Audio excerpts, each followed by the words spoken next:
မပြုတ်မပြေပင်ကိုအလားအလုချေမယဒါနစေတနာရှင်စေတနာရတပွဲပွဲစောချဲနေတဲ့တရားမှုပင်ပြုတဲ့စေတနာရှင်သူရင်ထဲမှာစေဖြစ်ပေါ်နေတဲ့စေတနာတော်လေးဝင်ပြောပြရရင်ပြောပြရရင်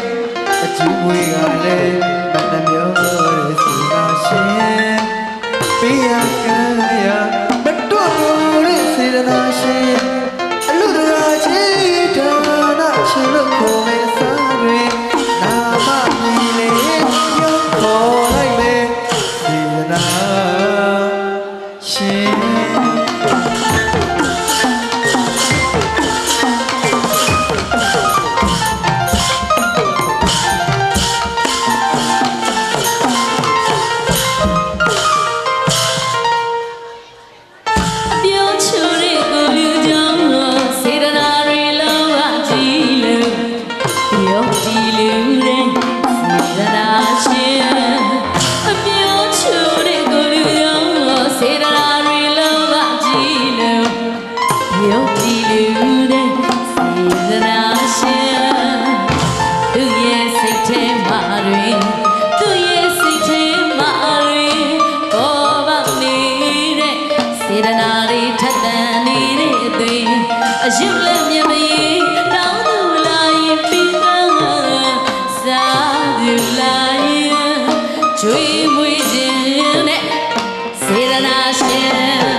You're